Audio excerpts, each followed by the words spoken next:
ومن أعرض عن ذكري فإن له معيشة ضنكا۔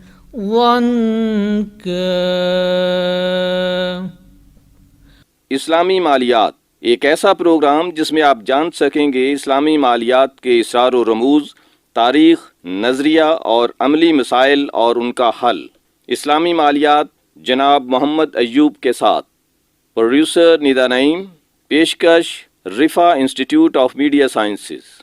بسم اللہ الرحمن الرحیم، الحمد للہ رب العالمین والصلاة والسلام علی رسول الکریم۔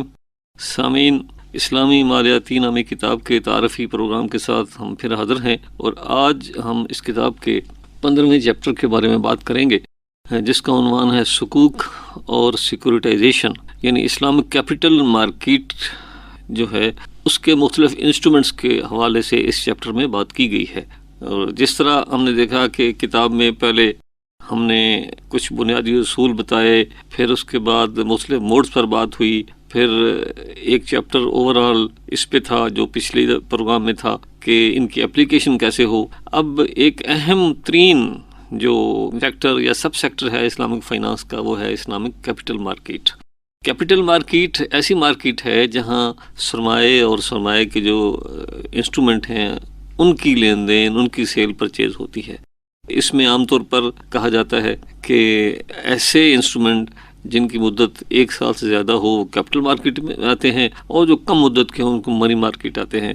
تو اس طرح اس چیپٹر میں ہم نے ایز اے ہول ڈسکس کیا ہے کہ مختلف انسٹرومنٹ جو ہیں جو اسلامک فریم ورک میں وہ کیسے ہیں، کس طرح کے ہیں، اور ان کی بنیاد پر اسلامی جو مالیاتی مارکیٹ ہے اس کو کس طرح ڈیولپ کیا جائے۔ تو سب سے پہلے تو یہ ہے کہ جو اس کی بنیادی جو فیچر کیا ہے اسلامک کیپٹل مارکیٹ کا، اس میں ایک اہم ترین بات یہ ہے کہ چونکہ یہ ایکویٹی بیسڈ ہے، اس لیے اس میں ڈیٹ اور ڈیٹ انسٹرومنٹ کی اہمیت وہ نہیں ہے جو ہم کہتے ہیں کہ کنونشنل کیپٹل مارکیٹ میں ہے۔ کنونشنل کیپٹل مارکیٹ میں تو گورنمنٹ سیکورٹیز جو بک رہی ہیں، اسی طرح جو بلز یا دوسرے جو انسٹرومنٹ بکتے ہیں ان کی بنیاد وہی لون اور ڈیٹ ہوتا ہے، اور بیسیکلی ڈسکاؤنٹنگ اور ری ڈسکاؤنٹنگ ہی ہوتی ہے، اور ان کی سیل پرچیز ہوتی رہتی ہے۔ لیکن جیسے میں نے عرض کیا کہ اسلامک فائنانس میں چونکہ اس کی بنیاد جو ہے وہ پیسہ جب لیا جاتا ہے تو اس کی بنیاد مضاربہ ہے، یعنی پروفٹ لاس شیئرنگ ہے، تو یہاں ڈیٹ ہوگا تو صحیح، لیکن اس کی ٹریڈنگ اس طرح نہیں ہو سکتی جس طرح کنونشنل مارکیٹ میں ہوتی ہے۔ اب سوال پیدا ہوتا ہے کہ ڈیٹ کیوں ہوگا؟ تو ڈیٹ اس لیے، جیسے ہم پہلے دیکھا کہ اسلامک بینکس مرابحہ کرتے ہیں۔ مرابحہ کا مطلب یہ ہے کہ کریڈٹ سیل کرتے ہیں۔ جب میں چیز کریڈٹ پہ بیچوں گا، ادھار پہ بیچوں گا، تو جب میزان بینک نے کوئی چیز بیچی اور اس کی قیمت جو ہے اگلے 10 سال میں لینی ہے، تو ظاہر ڈیٹ کریٹ ہو گیا۔ اب یہ ڈیٹ تو کریٹ ہو گیا، لیکن اس ڈیٹ کو آگے بیچ نہیں سکتے۔ تو اس طرح ہم کہیں گے کہ ڈیٹ انسٹرومنٹ اس کی کوئی بھی فارم ہو، وہ گورنمنٹ کے ٹریجری بل ہوں، وہ پاکستان انویسٹمنٹ بانڈز ہوں، یا عام بینکوں کے جو نوٹس اور بلز ہوں، IOUs ہوں، ان کی آگے سیل جو ہے وہ نہیں ہو سکتی۔ تو اس کے بعد پھر ہم یہ دیکھتے ہیں کہ اور کون سے ایسے انسٹرومنٹ ہیں جو اسلامک کیپٹل مارکیٹ میں امپورٹنٹ ہوتے ہیں۔ اس حوالے سے چیپٹر میں ڈسکس کیا گیا ہے کہ سب سے اہم جو انسٹرومنٹ سامنے آیا ہے وہ ہے سکوک کا۔ اس سے پہلے شیئرز تو بہرحال آپ جانتے ہیں کہ جتنی جوائنٹ سٹاک کمپنیز ہیں وہ جب اسٹیبلش ہوتی ہیں تو ان کے شیئرز ایشو کیے جاتے ہیں، اور وہ شیئرز کے جو پرچیزر ہیں وہ حصہ رسدی یا پرو ریٹا ان کے مالک ہوتے ہیں، اور اس کی بنیاد چونکہ پارٹنرشپ ہی ہے، اس لیے وہ اسلامک وے آف فائنانس میں وہ ان میں کوئی مسئلہ نہیں ہے، سوائے اس کے کہ وہ کمپنی جو ہے وہ کوئی ایسا کام نہ کرے جو اسلام کے احکام سے متضاد ہے۔ دوسرے لفظوں میں ہم مثال کے طور پر کہیں گے کہ جیسے انٹرسٹ حرام ہے، تو ایسا بینک جو انٹرسٹ کی بیس پہ پر بنا ہے یا کاروبار کرتا ہے اس کے شیئر نہیں خریدے جا سکتے۔ اسی طرح انشورنس چونکہ صحیح نہیں ہے تو انشورنس کمپنی کے شیئر بھی نہیں خریدے جا سکتے۔ تو اب یہ ہوا کہ پھر کون سے شیئرز ہیں جو اسلامک کیپٹل مارکیٹ میں آئیں گے؟ تو اس کے لیے یہاں بتایا گیا ہے کہ شریعہ ایڈوائزرز کی مدد سے باقاعدہ اسکریننگ کرائیٹیریا بنائے گئے ہیں، اور اس میں کرائیٹیریا 2 طرح کے، ایک تو ہے کہ نیچر آف ایکٹیویٹی اور بزنس، اس میں ہے کہ اس کاروبار کے جو شیئرز ہیں ان کی سیل پرچیز نہیں ہو سکتی. اور دوسرا ہے مطلب ریشوز کہ فائنانشیل ریشو، اس میں ڈیٹ کتنا ہے، اس میں کیش کے ایسٹ کتنے ہیں، اور اس طرح کی چیزیں جو ملا کے فائنانشیل جو ریشوز ہیں، اسکریننگ کرائٹیریا کی بنیاد پہ جو شیئرز ہیں وہ خریدنے یا بیچنے کا فیصلہ کیا جاتا ہے. چنانچہ یہاں اس حوالے سے بحث کی گئی ہے. اور اس کے بعد پھر جو نیکسٹ ایشو جو ہے وہ کون سا ایسا انسٹرومنٹ ہے، وہ سکوک کا. سکوک بیسیکلی سک کی جمع ہے. سک مین انسٹرومنٹ، انویسٹمنٹ کا ایک ایسا پیپر ہے بیسیکلی، اور یہ فقہ کی کتابوں میں ڈسکس ہوا ہے. اب اس کا مطلب یہ ہے کہ کوئی ایسی رسیٹ ٹائپ کی چیز جس کو ہم کوئی بھی نام دے دیں. اب اس کو کچھ لوگ جیسے ہم کہتے ہیں term finance, TFC، term finance certificate, کچھ کہہ سکتے ہیں پارٹیسپیشن ٹرم سرٹیفکیٹ PTC.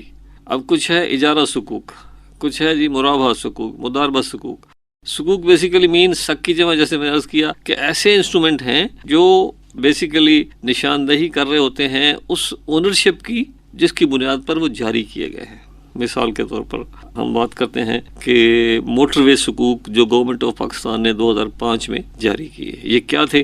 اس مثال سے آپ سمجھ جائیں گے کہ سکوک کیسے کام کرتے ہیں.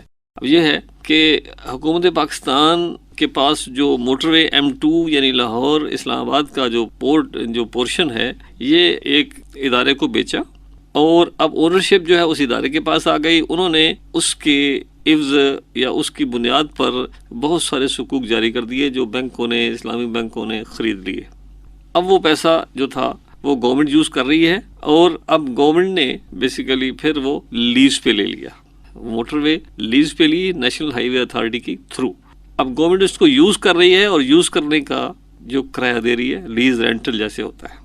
تو درمیان میں ایک ادارہ ہے جس کو ہم SPV کہتے ہیں، اسپیشل پرپز وہیکل.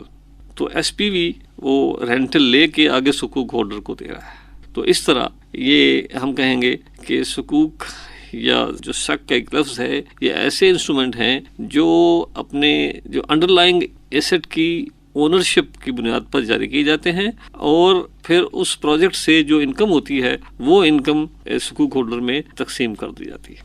اب اس میں سوال یہ پیدا ہوتا ہے کہ سکوک کی بنیاد کیا ہے. اس حوالے سے کتاب میں تفصیل سے ڈسکس کیا گیا ہے 15ویں چیپٹر میں، اور یہ بتایا گیا ہے کہ IOFI اسٹینڈرڈ نے کس طرح مختلف سکوک کی اقسام بتائی ہیں، اور وہ 14-15 کے اقسام ہیں جو ہو سکتی ہیں، جس کی بنیاد مختلف ہے، جس میں زیادہ اس میں ہے جو اجارہ سکوک. پھر اس پر یہ بھی ڈسکس کیا گیا ہے کہ سکوک آگے اس کی جو ٹریڈنگ ہے یا نیگوشیشن ہے وہ کیسے ہو سکتی ہے، ٹریڈنگ ان سکوک کیسے ہو سکتی ہے. تو یہاں یہ بتایا گیا ہے کہ ایسے سکوک جو مشارکہ یا مداربہ کی بنیاد پر ہیں یا اجارہ کی بنیاد پر ہیں، ان کی ٹریڈنگ سیکنڈری مارکیٹ میں ہو سکتی ہے. لیکن ایسے سکوک جو جس میں ڈیٹ زیادہ ہے، ڈیٹ از مور دین ڈیٹ یا کیش مور دین 50%، ان کی جو سیل پرچیز ہے وہ صرف فیس ویلیو پر ہو سکتی ہے، ویسے نہیں ہو سکتی.